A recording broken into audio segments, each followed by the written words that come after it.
The late 1950s were a season of profound, gnawing anxiety within the hallowed high-ceilinged halls of the Soviet Ministry of Defense. The initial euphoria of Sputnik, the proof of Soviet technological daring, had curdled into a more pragmatic fear. While the world marveled at the beeping satellite, Soviet generals stared at maps of the Arctic and saw a highway of vulnerability. Their strategic bomber force, the pride of long-range aviation, Dalnaya Aviatsiya, was becoming obsolescent in real time. The workhorses, the lumbering, propeller-driven T-95 Bear and the sleek but subsonic Myasishchev M4 Bison were magnificent machines, but they were dinosaurs in an emerging new age. American air defense was undergoing a terrifying metamorphosis. The semi-automatic ground environment, SAGE network, was coming online, a continent-spanning digital nervous system of radar, computers, and communications that could coordinate interceptors with inhuman speed. On the front lines, new jet interceptors were appearing, the Mach 2-capable Convair F-106 Delta Dart and the McDonnell F-101 Voodoo. Most chilling of all was the nascent deployment of surface-to-air missile systems like the Nike Hercules, which could reach targets at altitudes beyond 100,000 feet. The old Soviet doctrine of sending massed bomber formations high and slow over the pole was becoming a recipe for suicide. The window of survivability was slamming shut. In response, the Soviet High Command drafted a requirement so demanding it bordered on a cry of desperation. It was not a request for an improved bomber, it was a demand for a revolution. They needed an aircraft that could simply outrun the entire integrated air defense system of the United States.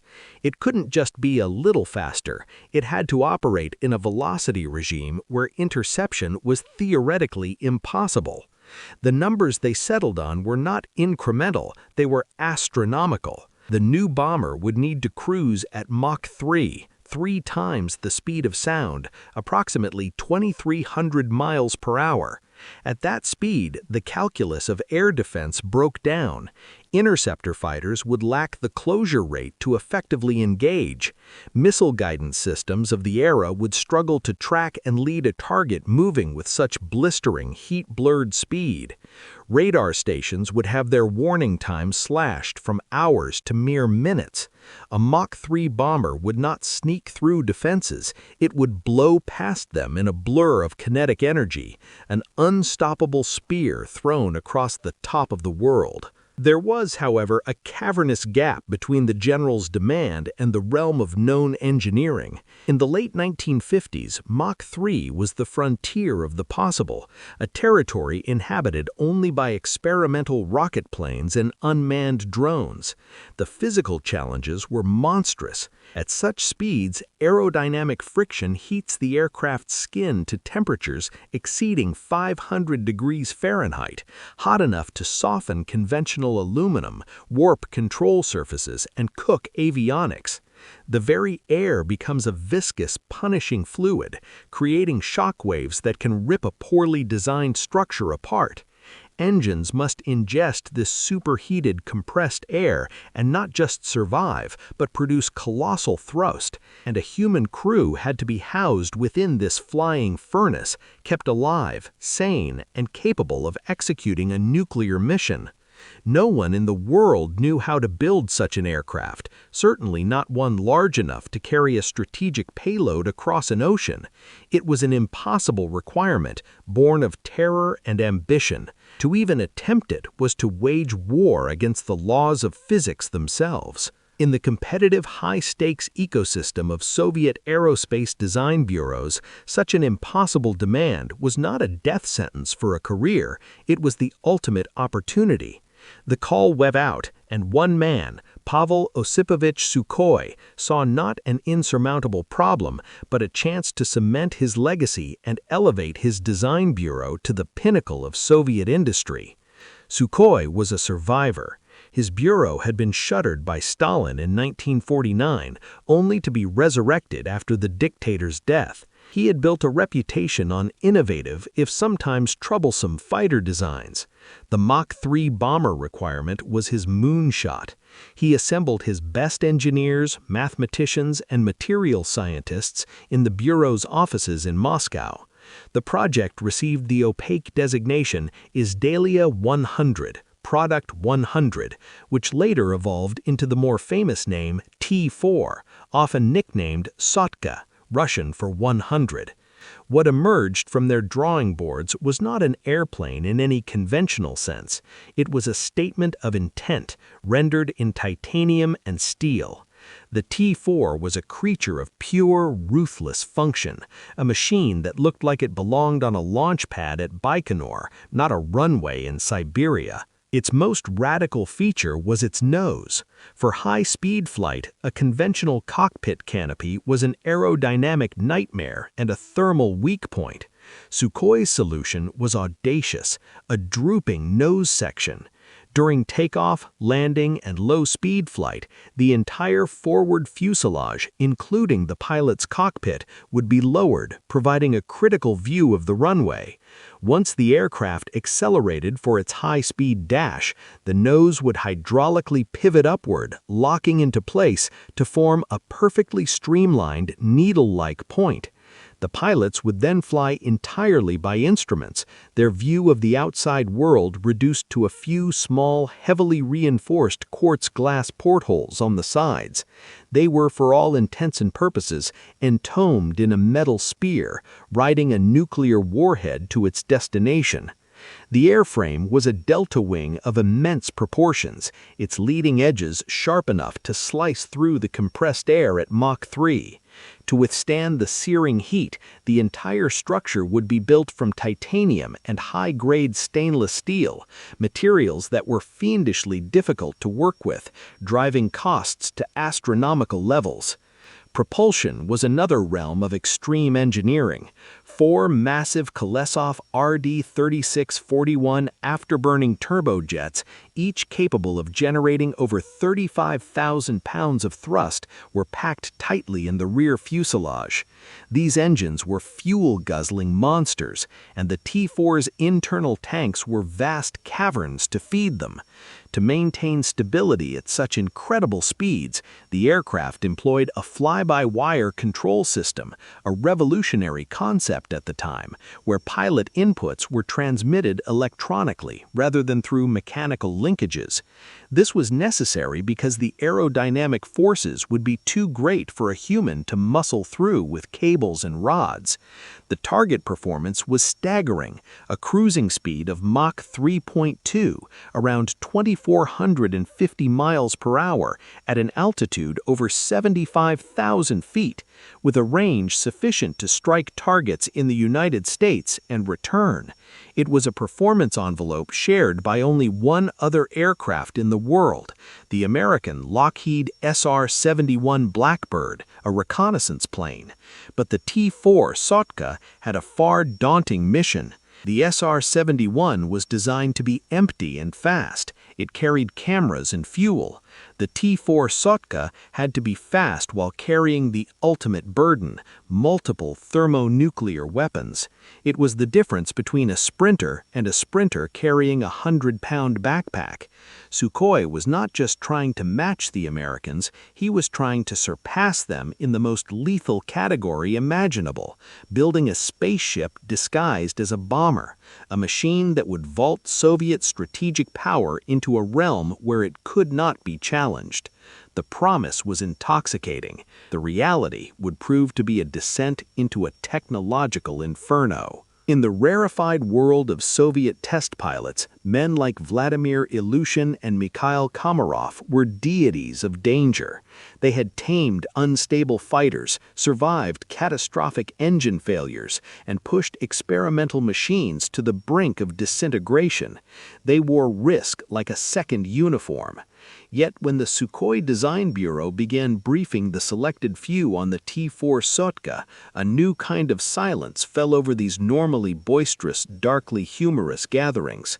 This wasn't just another challenging aircraft, it was a redefinition of the pilot's role control, a transformation from aviator to systems operator in a hermetically sealed high-velocity coffin.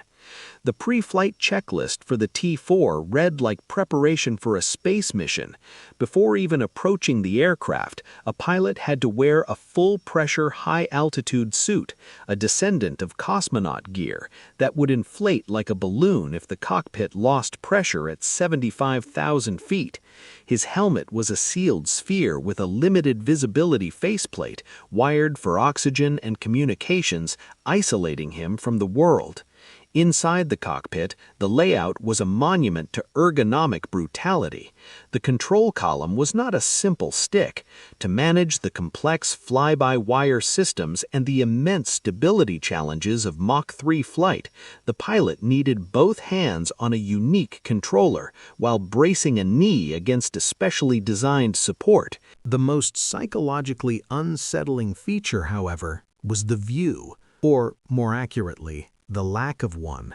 The windows were not windows in any traditional sense. They were a series of small, thick, multi-paned quartz glass viewports, no larger than a man's hand, embedded in the sides of the fuselage. Their purpose was not for visual flight, but to provide a scant psychological connection to the outside world and a marginal reference during formation flying. At cruise speed and altitude, they showed nothing but a featureless deep blue-black void. Pilots joked, with humor drier than the vodka they drank to forget, that they weren't flying by instruments, they were flying by faith. Your eyes were on the radar scopes, the navigation systems, the engine readouts. The world outside was an abstraction, a rumor told by sensors. The thermal problem was ever present, even inside the cockpit. Despite layers of insulation and a dedicated cooling system, radiant heat from the airframe skin, glowing at several hundred degrees, would seep in. The climate control battled a losing war, leaving the cockpit perpetually, sweatily warm. The tiny windshields themselves were engineering marvels, but they represented a single point of catastrophic failure. At Mach 3, the friction heat was so intense that even this specially formulated glass approached its softening point. A flaw, a bird strike at lower speed, or a cooling system failure could theoretically cause it to distort or fail, blasting the cockpit with a hypersonic torrent of superheated plasma. The grim joke that circulated through Sukhoi's design offices, never spoken in front of the Air Force generals, cut to the heart of the matter. The bomber will make it to America. We're not sure the pilot will. The machine was being engineered for survivability. The man inside was becoming an afterthought, the most fragile, complex, and unreliable component in an otherwise brilliant weapon system. The first high-speed taxi tests and low-altitude flights of the T-4 prototype were triumphs. The colossal machine, painted in anti-flash white, thundered down the runway, its four engines screaming with a sound that rattled windows for miles. It flew, it handled, it was, at subsonic speeds, an aircraft. But the T-4 was not built for subsonic speeds. Its entire reason for being lay beyond the sound barrier, in the thin, fiery air of the stratosphere. As test pilots gingerly pushed the throttle forward, taking the Sotka through Mach 1 and toward its design goal, the engineers monitoring telemetry from the ground began to see a nightmare unfold in real time.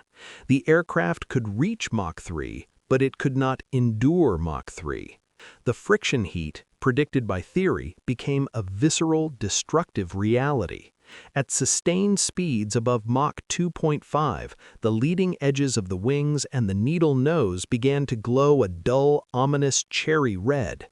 Rivets, those tiny metal stitches holding the airframe together, became points of intense thermal concentration, heating faster than the surrounding skin. On the ground, post-flight inspections revealed them glowing faintly in infrared imagery, and many had to be replaced after every high-speed sortie, a maintenance nightmare of epic proportions. Airframe panels, designed to expand and contract, began to warp. The precise laser-straight lines of the titanium fuselage developed subtle waves and bulges after prolonged high-speed runs.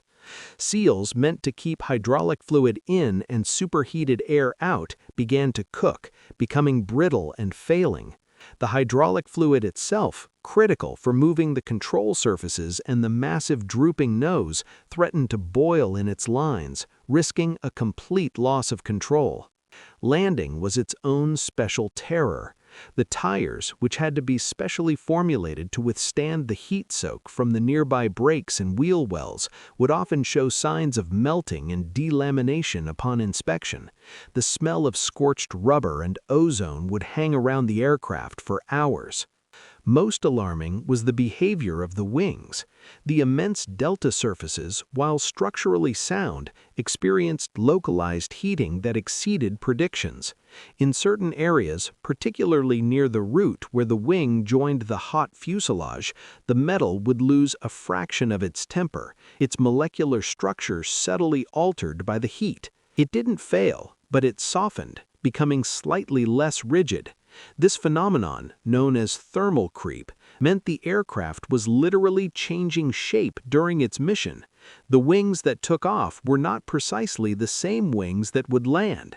The flight control computers had to compensate for a morphing airframe. The titanium, the miracle material that made Mach 3 flight conceivable, was revealing its limits. While it resisted melting, it was not immune to the laws of physics. Prolonged exposure to the thermal regime of Mach 3 flight was causing permanent deformation. The T-4 wasn't just flying through the heat, it was being slowly cooked, its very structure undergoing a metallurgical trial by fire with each sortie. The machine was consuming itself to achieve its purpose. Confronted with the insoluble problem of protecting a human being from the thermal and aerodynamic fury of Mach 3 flight, Pavel Sukhoi and his team arrived at a solution of breathtaking audacity and chilling logic. If the windshield was the weakest point, if the pilot's need to see was a fatal vulnerability, then eliminate both. Do not make a better window, remove the window entirely. This was the genesis of the T-4's most famous and alien feature, the drooping nose, or Pоворotny nose.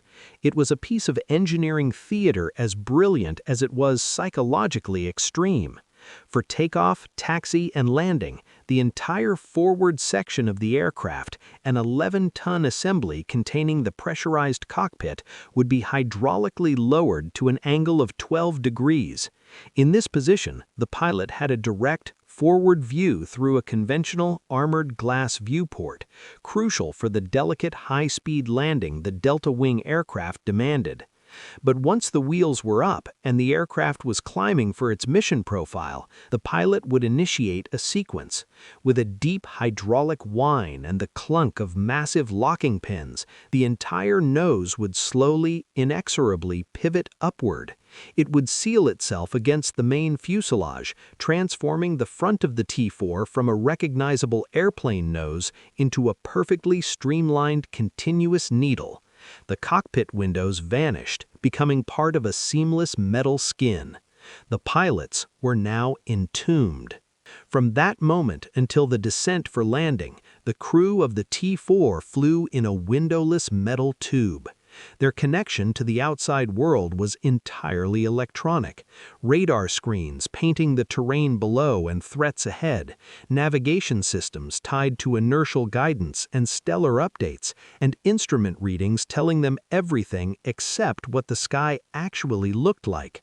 They were riding a missile, their senses extended by machines, their survival dependent on the flawless function of hundreds of thousands of components. The act of lowering the nose for landing was reportedly a moment of profound, almost spiritual relief, the world flooding back in through the glass, a return to humanity from the robotic purgatory of high-speed flight. It was a masterpiece of problem-solving, a brutally efficient circumvention of a physical limit, but to the men strapped into that ascending metal coffin, it felt like something else. One veteran test pilot, after a familiarization session in the simulator, was said to have mused to a colleague, "The plane can fly at Mach 3, the pilot wasn't built for Mach 3." In that statement lay the core truth of the T-4 program. Sukhoi had engineered a machine to conquer a velocity regime, but in doing so, he had created an environment so hostile, so alien, that it demanded the effective deletion of the human experience of flight. The Sotka was a triumph of engineering will, but it asked its masters to become prisoners in their own magnificent machine. As the 1970s dawned, the Sukhoi Design Bureau was locked in a grueling two-front war. The first was against physics, a daily battle of overheating metals and wilting components.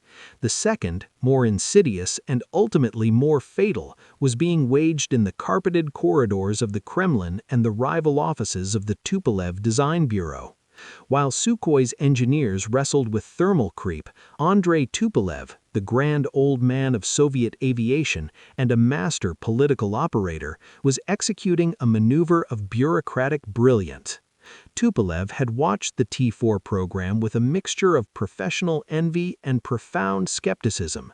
He believed Sukhoi was chasing a mirage, a technologically splendid, ruinously expensive mirage, but a mirage nonetheless. His philosophy, forged in the pragmatic fires of Stalinist production quotas, was build what works, build what you can produce in numbers, and build what the average pilot can fly without a degree in astrophysics. In response to the same requirement that spawned the T-4, Tupolev's team had developed the Tu-22M backfire. On paper, it was the anti-Sotka.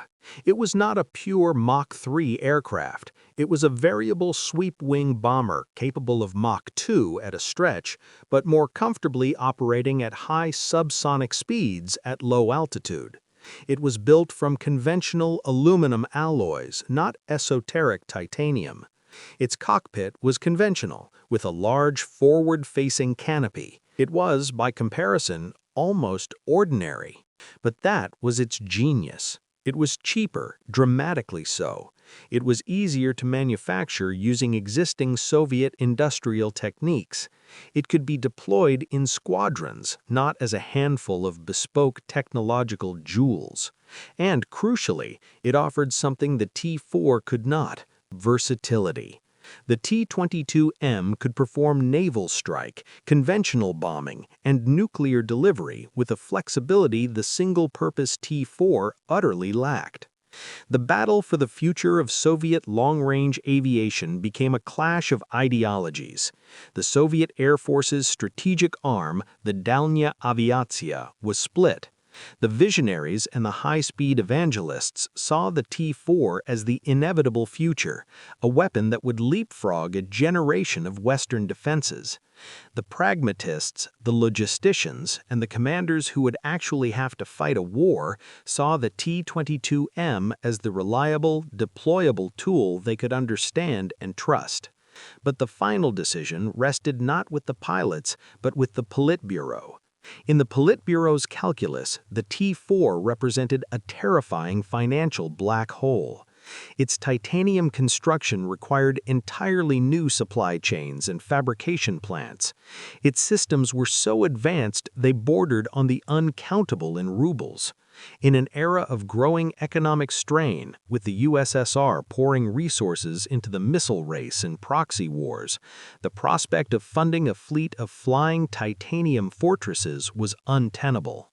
Tupolev, a legend who had survived Stalin's purges, understood this political terrain like his own airfield. He positioned the T-22M not as a compromise, but as the intelligent, strategic choice. He reportedly argued to senior officials that while the T-4 was a magnificent experiment, the T-22M was a weapon. One would bankrupt the state to produce a dozen, the other could be built by the hundreds and be in the air before the decade was out.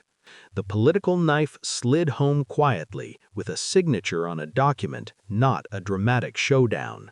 In 1974, with the sole T-4 prototype having proven its basic flight capabilities, but also its monstrous complexities and costs, the Sukhoi program was formally terminated. Development was halted. The future of Soviet supersonic strategic aviation was not to be a radical leap, but an evolutionary step. Sukhoi had won the battle against the sound barrier, but lost the war in the committee rooms. The operational flight log of the T-4 Sotka is a heartbreakingly brief document. Between its maiden flight on August 22, 1972, and the final curtain in 1974, the lone airworthy prototype, Aircraft 101, took to the skies exactly 10 times. These were not combat sorties or even full performance demonstrations. They were carefully choreographed, nerve-wracking assessments, each one pushing a little further, each one revealing a little more of the chasm between ambition and reality. Those 10 flights proved one monumental achievement and one devastating truth. The achievement, yes, the Soviet Union could design, build, and fly a heavy aircraft to the very edge of Mach 3. It was a staggering demonstration of technological prowess, a middle finger to the West, proof that Soviet engineering could operate in the same rarefied air as the Lockheed Skunk Works. The devastating truth: no pilot could fly it safely, repeatedly, or for long enough to execute a credible nuclear mission. The T-4 was not an aircraft, it was a collection of unsolved problems flying in close formation. Its design was a decade ahead of the materials science needed to support it. The titanium skin solved the heat problem only to introduce 1,000 new ones of fabrication, cost, and fatigue.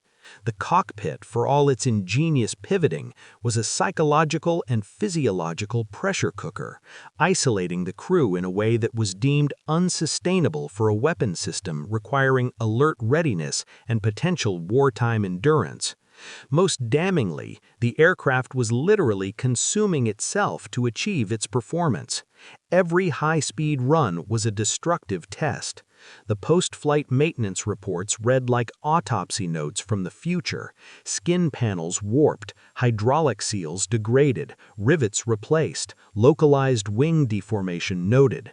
It wasn't a question of if a critical system would fail during a prolonged Mach 3 dash, but when. The machine was an unforgiving partner, demanding constant, heroic intervention from ground crews and offering diminishing returns with each flight. The Soviet Union had demanded a bomber faster than the enemy's imagination. What Sukhoi had delivered was something more profound and, ultimately, more useless, a machine so far ahead of its time that it had left behind the very ecosystem required to sustain it.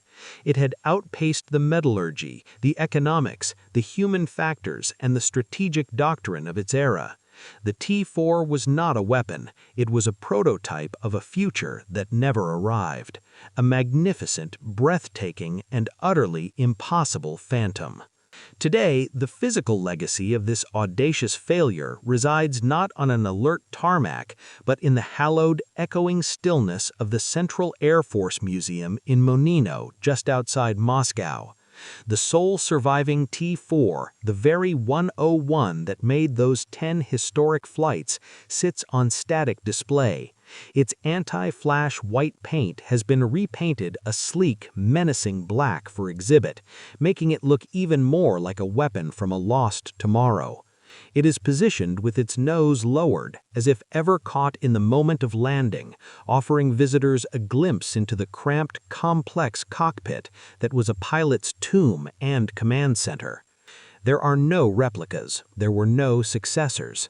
The T-22M backfire went on to be built in the hundreds, becoming a cornerstone of Soviet and later Russian naval and strategic aviation, a pragmatic, effective workhorse. The T-4 program produced only this one singular artifact, a gleaming black arrow aimed at a future that veered off course. Visitors walk around it, peering up at the massive delta wing, the quartet of engine nozzles, the intricate mechanics of the drooping nose. It is an object of awe and curiosity, but also of melancholy. It represents a road not taken, a peak of technical ambition that proved too steep to climb. It is a monument to a specific kind of Cold War logic, the belief that any defensive advantage could be overcome by sheer, brutal velocity. The T-4 Sotka was a bomber designed to outrun missiles, to outwit radar, and to defy the very logic of interception. It was engineered to be untouchable, and in the end, it was. It soared beyond the reach of its enemies, but also beyond the grasp of the nation that created it.